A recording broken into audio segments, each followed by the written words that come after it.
en su momento, Mitre y Vicente Fidel López eh, tuvieron una misión dentro del país, porque estaban dentro de la generación del 80, ¿verdad? Ellos tenían que contar la historia, escribir la historia del origen, de nuestro origen. Entonces, si tenían que contar el origen, tenían que circunscribirlo para que la gente pueda entender cuál era el origen, ¿verdad? Pero no se estudió lo anterior. No sé si voy siendo claro, Pablo. Sí, totalmente. Bien, entonces, si nosotros no estudiamos el, el origen de los acontecimientos de Mayo, porque para mí Mayo no termina siendo una revolución.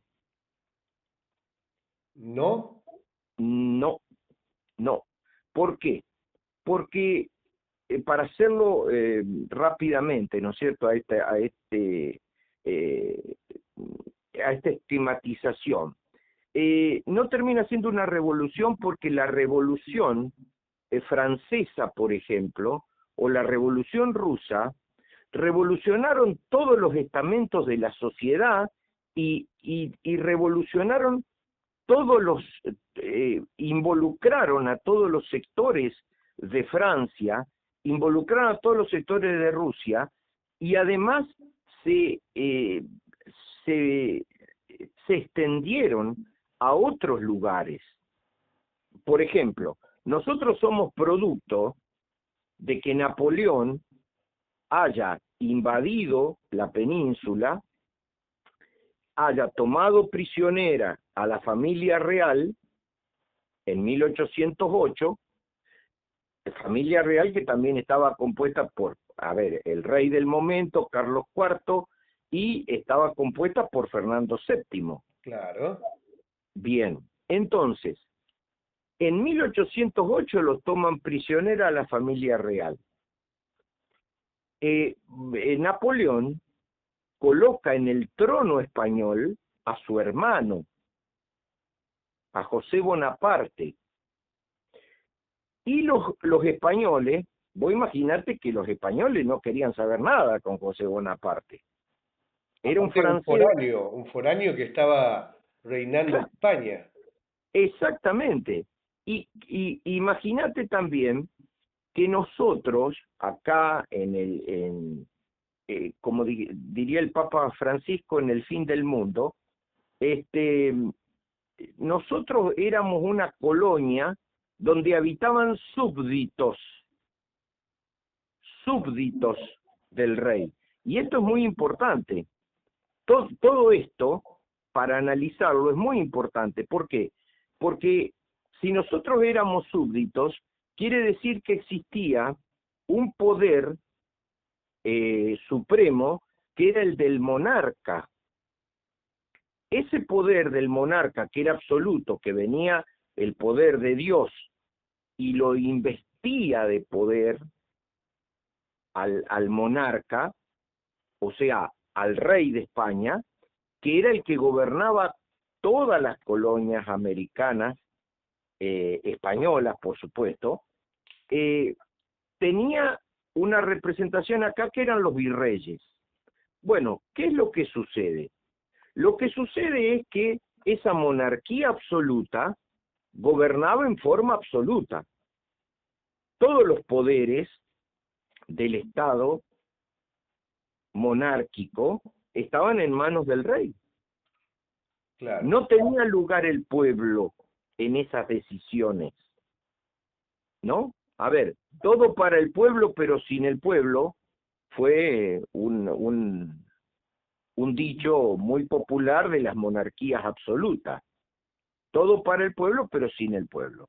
Ahora, yo te pregunto, Dale, ¿qué autoridad podía tener el virrey Cisneros, por ejemplo, sí. en nuestro territorio, en el virreinato del Río de la Plata en aquel momento, si el rey de España ya no estaba al mando, digamos, de su reinado? Y bueno, eso es lo que se discute, Pero ¿qué es lo que sucede, Pablo? ¿Qué había cambiado?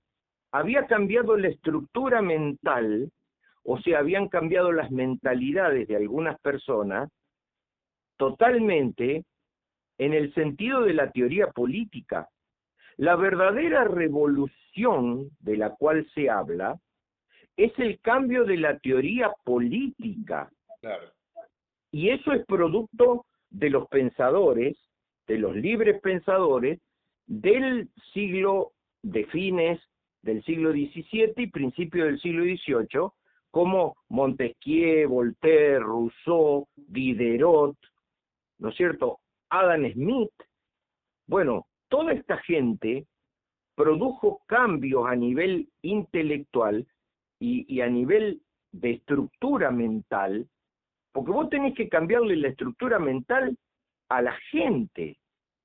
No sé si se entiende lo que estoy diciendo. Exactamente. O sea, si yo estoy en 1580, anoche estábamos hablando con una persona que me decía, la revolución de los 7 jefes es el prolegómeno de la revolución de 1810. No, le dije, discúlpeme, pero no coincido. No coincido, porque en 1580 existía una matriz mental, que a nadie se le hubiera ocurrido, bajo ningún punto de vista, ir contra el rey de España. ¿No? En 1810, para poner una fecha, ¿no es cierto?, las cuestiones mentales habían cambiado. Vos sabés dónde lo podés leer tranquilamente, y le sugiero a la gente que lo puede leer, que agarren el acta del día 22 de mayo del Cabildo en Buenos Aires y que pueden llegar a leer cómo cambió la estructura mental con los alegatos de cada uno, de los vecinos, porque esto hay que aclararlo también. A ver, ahí no estaban involucrados ni los que no eran vecinos, o sea, la gente que era mayor de edad, eran hombres, las mujeres no intervenían en política. Claro, en aquel tiempo sí. Claro. Después, que tenían que tener una actividad laboral útil. Eso eran vecinos. Claro. A ver, Ahora, yo el pregunto, pescador, la señora que vendía mazamorra en la plaza, no era una vecina que iba a ser convocada al cabildo abierto del 22 de mayo. Entonces, ¿quiénes terminan resolviendo la cuestión? Gente intelectual de la época y gente comerciantes de la época, una burguesía mercantil, administrativa e intelectual de Buenos Aires, que estaba compuesta. ¿Sabés cuántas personas votaron en el Cabildo Abierto? no tengo idea, pero me imagino que no deben haber sido muchas. 226. Claro. ¿Sabés cuántas invitaciones se hicieron? ¿Cuántas? 450. Claro. Entonces, cuando estamos hablando, esto entonces de alguna manera refuerza su teoría de que no fue una revolución, porque históricamente hablamos de la revolución del pueblo. El pueblo nos eh, integra a todos los que vivimos en una sociedad. Ahora, puntualmente, esto Sí, me trae a colación algo que justamente se lo comenté a la gente cuando comenzamos el programa, abriendo una incógnita, ¿no? De qué hacía French y Beruti ese 25 de mayo y puntualmente, ¿eran escarapelas realmente lo que se estaban repartiendo? ¿Eran cinta celeste y blanca? ¿O cómo es el tema de esta historia con la cual desde mi punto de vista, nos han mentido históricamente toda la vida diciéndonos que French y Beruti le repartían al pueblo escarapelas celeste y blanca? ¿Cómo era esta historia, pero la verdadera historia de esto? la historia concreta de lo que muestran los documentos, vamos a analizar Sí, lo que dicen los documentos y lo que dicen los memorialistas de la época. O sea, esto también es importante tenerlo en cuenta. No todo está descrito en los documentos de la época, como por ejemplo actas, como por ejemplo decretos, como por ejemplo oficios, ¿no es cierto? Oficios como cartas, quiero decir, o sí. como órdenes enviadas.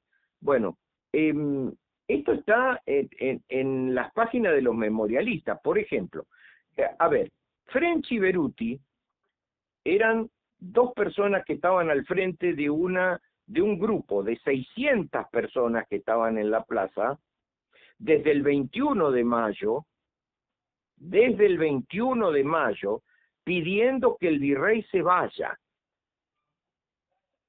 que el virrey decline el cargo. ¿Por qué? Porque habían cambiado los tiempos, Pablo. ¿Y quién O sea, quedaba en el supuesto gobierno si se iba Cisneros? no te entendí la pregunta. Si se iba el virrey Cisneros, Sí, sí. ¿quién quedaba a cargo del Bueno, gobierno? esto, por ejemplo, en el Cabildo del 22 de mayo, es lo que propone primero Castelli, después lo reafirma Juan José Paso, después hay otras personas que hicieron también mociones que son totalmente desconocidas para la gente. Por ejemplo, Martín Rodríguez, que después fue gobernador de Buenos Aires, este, Saavedra, el mismo Saavedra, que es el nuevo presidente de la primera junta de gobierno, hace moción dentro del 22 de mayo a que el virrey tenía que cesar en su cargo. ¿Por qué? Porque la autoridad que lo había investido a él ya no existía, Claro. ya no existía. Entonces, se rompe la teoría política del absolutismo monárquico y empieza a tomar fuerza la otra teoría política, la de la soberanía popular. Entonces, Es, French y Beruti, cuando están en la plaza con esas 600 personas, sí. no son bebés de pecho, ¿no es cierto?, que no estén armados, están armados con chuzas, con palos, están armados, son la legión infernal. Ellos mismos se Hay muchas autodenominan, mentiras en torno eh, a ellos el mismos, 25 de mayo. Como que ellos mismos. estaba lloviendo y que ellos estaban con paraguas cuando el paraguas no había sido inventado. No. El tema del paraguas, si había algún paraguas, era de una persona que tenía mucho poder adquisitivo y que lo había podido traer de Europa. Europa, claro. O sea, no. Hay A muchas ver, mentiras. incluso, incluso el tema de que repartían cinta celeste y blanca está bastante en discusión, pero ya es una teoría que está bastante dejada de lado, porque en realidad lo que French y Beruti y la gente de la Legión Infernal trataban de identificar era a los que tenían que correr de la plaza o tenían que no permitirles la entrada al cabildo abierto, porque en el cabildo abierto, si había 450 invitaciones, entraron 251. Por algún motivo entró menos gente, ¿verdad? Claro. Es decir, Entonces, hablándolo sí. de una manera sencilla, si se armaba la batahola, por decirlo de alguna manera, sabían que los que estaban marcados con esta cinta eran aliados y quienes no tenían la cinta podían ser reprimidos, por ejemplo. A ver, sí, incluso a los que marcaban con una cinta, por ejemplo, de color rojo, ¿verdad? Había que frenarlos antes de que entraran y disuadirlos, entre comillas, disuadirlos de que no entren, porque iban a ser votos en contra. Claro. O sea, iban a ser votos que daban todavía iban a dar la continuidad al virrey. Y lo que se pretendía acá es que el virrey cesara en el cargo, porque ya el imperio español se estaba desmoronando con la monarquía absoluta también, ¿no? Y retrovertía el poder en el pueblo. Lo que se pide es que el poder lo asuma el cabildo, en este caso el Cabildo de Buenos Aires. Bueno, ahí tendríamos que discutir otro tema, ¿no? El de la representatividad de las provincias del interior, que hay 2 personas, Pablo, de los alegatos, hay 2 personas que son contundentes en la participación de las provincias del interior. ¿Qué serían quiénes? Que serían, por ejemplo, uno es Saavedra, el otro es Juan José Paso. O sea, los 2 están pidiendo, por ejemplo, el padre de Merceditas, perdón, de Remedio, o sea, la esposa, la que después fue esposa de San Martín, el padre, Antonio Escalada, pide que se convoquen a los pueblos del interior. Y esto no está totalmente enseñado en las currículas escolares, que ya hay un surgimiento ahí, una idea inicial del federalismo. O sea, que los pueblos del interior también tengan participación. ¿Por qué? Porque uno de los problemas graves que tuvo el Imperio Español es no darle participación a los pueblos que integraban América. ¿Por qué no les daban participación? Porque eran súbditos. Claro, exactamente. No eran ciudadanos, Pablo, no eran ciudadanos, eran súbditos. A ver, por todo esto y por otras cosas más, yo estoy diciendo que la Revolución de Mayo no fue una revolución. Fue un momento de ruptura, fue un momento de cambio. Y hay que entenderlo como un cambio que se prolonga en el tiempo. ¿Por qué? Porque la representación popular hoy nosotros la tenemos a través del voto, ¿verdad? Claro, cosa que en aquel momento no existía. Claro, a ver, se elegían a los cabildantes, pero no lo elegía la mayoría del pueblo, ¿no es cierto? Aunque por ahí dicen que las mayorías se equivocan, pero bueno, eso es otro tema, el asunto está en que, por ejemplo, las mujeres no votaban. En la Revolución Francesa hay muchas mujeres que se destacaron dentro de la Revolución, participaban. Acá, en nuestro país, es muy poca la cantidad de mujeres que podían tener algún tipo de intervención en la política. O sea, Entonces, que personas puestas a dedo, básicamente. a ver, el tema es que no se revolucionaron todos los sectores sociales en el Río de la Plata. No se revolucionó el Río de la Plata entero, Claro. como en Francia, como en Rusia. Francia durante la época de la Revolución era una revolución general. General, Revolución total. que podríamos decir oligárquica como la nuestra, digamos. No vamos a decir Argentina porque en aquel momento no éramos Argentina todavía, pero bueno, No, digo que era el virreinato del Río de la Plata con capital en Buenos Aires. Y donde se manejaban intereses portuarios, ¿no es cierto? Claro. Por lo tanto, nosotros vamos a tener que dentro de ese momento de mayo, además de la participación de España, no quiero dejar de mencionar que también hubo intervención francesa, también hubo intervención inglesa, ¿verdad? O sea, ¿por qué? Porque estos países ya estaban interesados en la zona. Sí. Esto no es una cuestión de casualidad.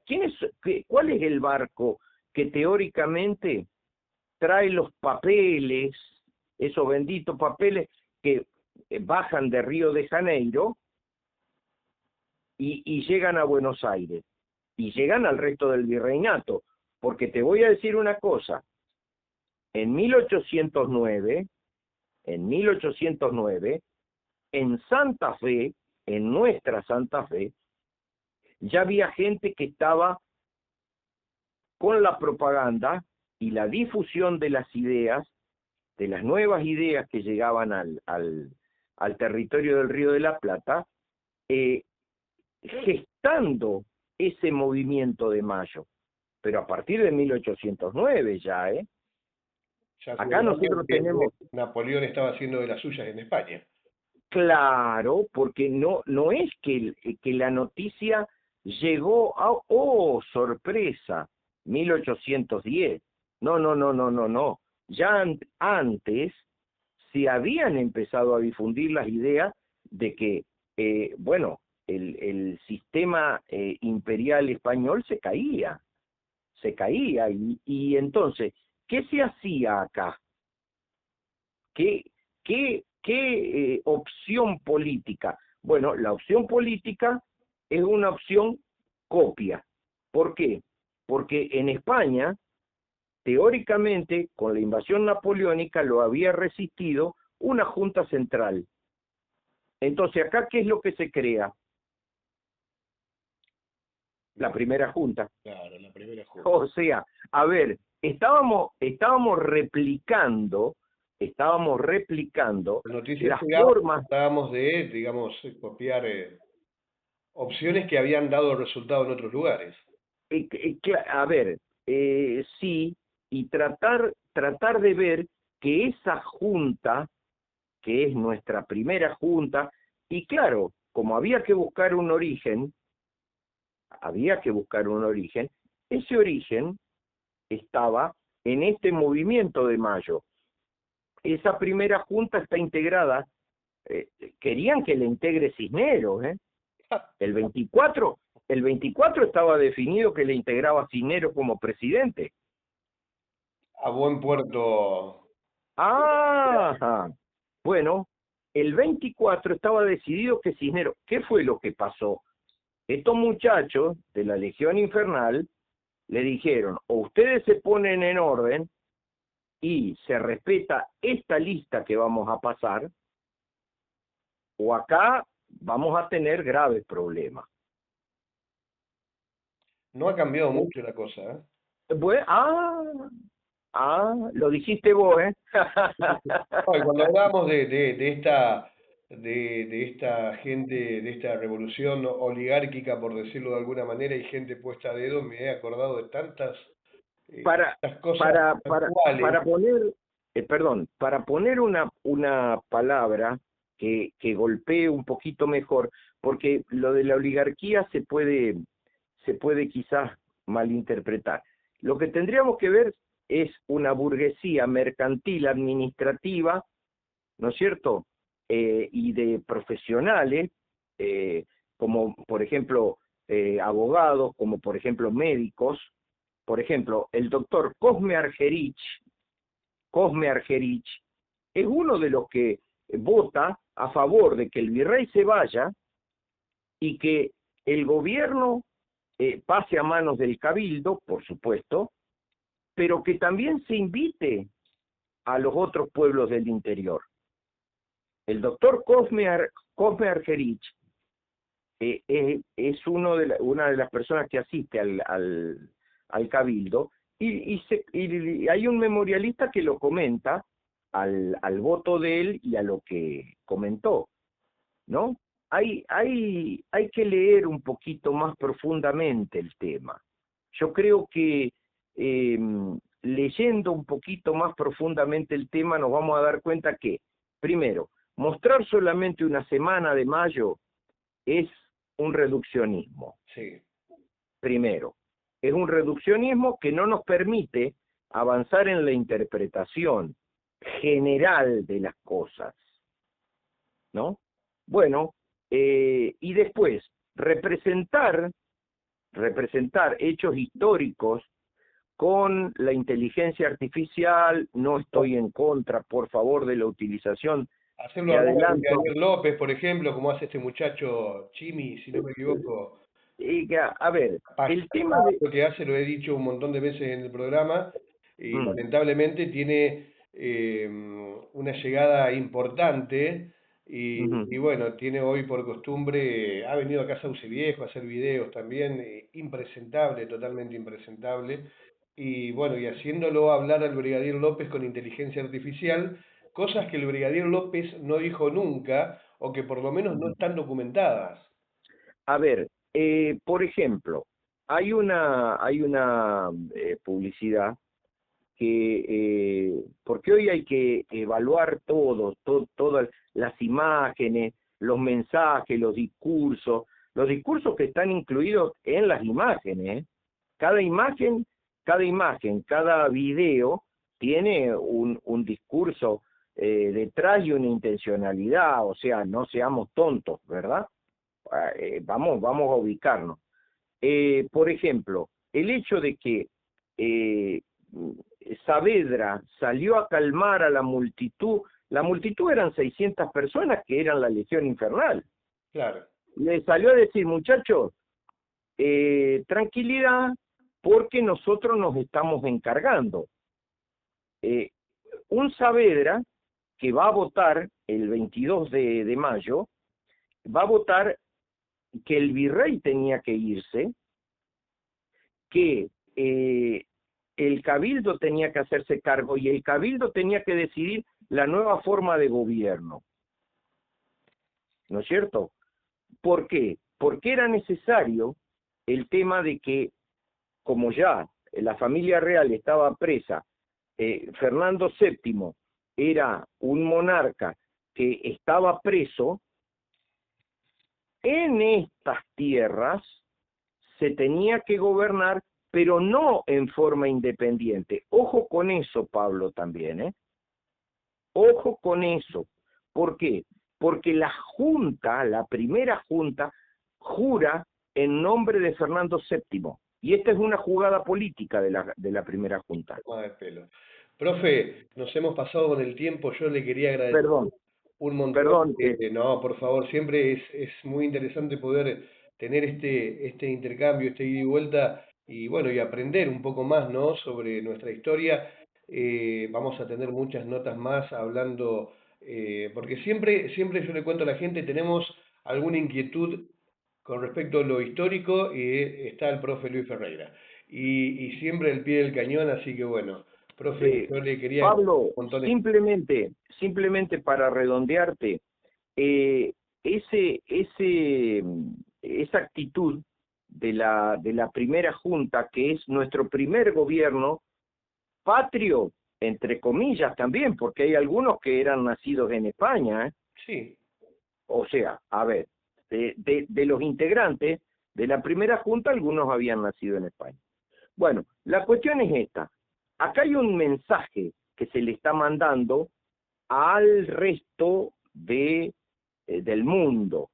Se le está mandando un mensaje de que nosotros rompíamos con toda esta tradicionalidad del gobierno de un virrey, ¿no es cierto? Pasábamos a tener una primera junta, pero esa primera junta todavía jura en nombre de Fernando VII. tremendo. Bueno, muy bien, Profe, muchísimas gracias. Y Pablo. bueno, estamos a disposición para cualquier difusión que quiera hacer. Y Bueno, bueno, cuando quiera venir por acá, porque el profe, le cuento a la gente, es cantautor también folclórico. Así que cuando sí. quiera venir por acá con la guitarra, lo esperamos para que nos... Hacerle difusión a lo del 30, ¿eh? Estamos a full con eso, con lo del próximo sábado.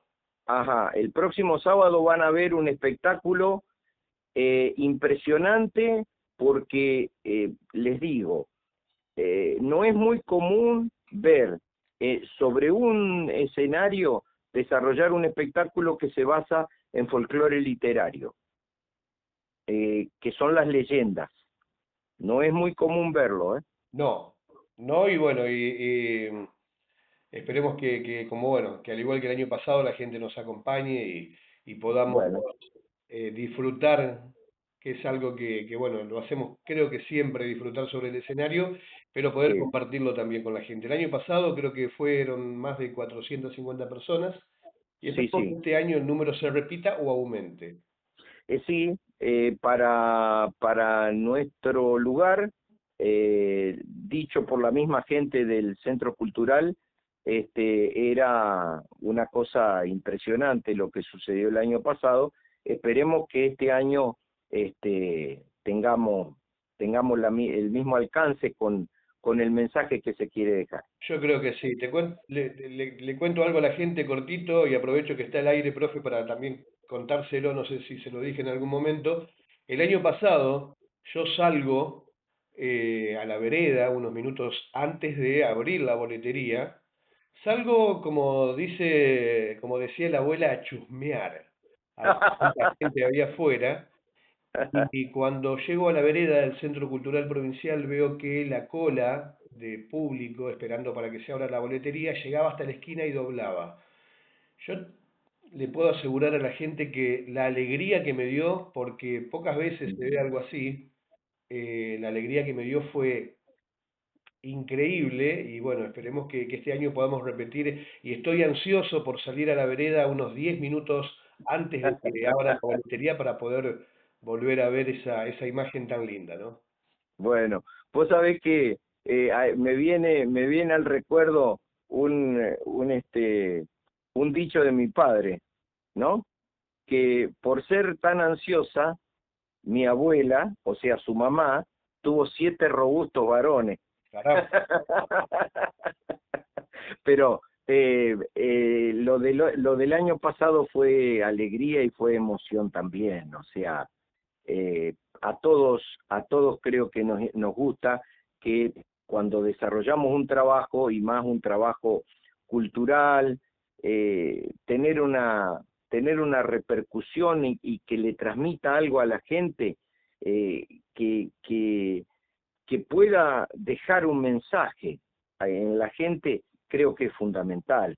Entonces, eso provoca alegría y emoción a la vez. esperemos poder repetir esta experiencia. Profe, muchísimas Bueno, gracias, muy bien. saludos Bueno, a la familia y bueno, nos estamos viendo personalmente el próximo sábado a la mañana cuando yo falte a la radio, porque ya le comenté a la gente que el sábado no vamos a estar, ah, pero que nos ajá. encontremos en este ensayo para dejar todo bien pulido para lo que va a ser la presentación del 30 en el Centro Cultural. Muchísimas gracias Exactamente. y bueno, nos vemos Gracias. dentro de 7 días. Gracias a vos, Pablo. Un saludo para toda la audiencia. Muchísimas gracias. Entrevista entonces con el profesor de historia e historiador Luis Alberto Ferreira. Siempre el profe nos acompaña y bueno, nos sirve también, ¿no? Esta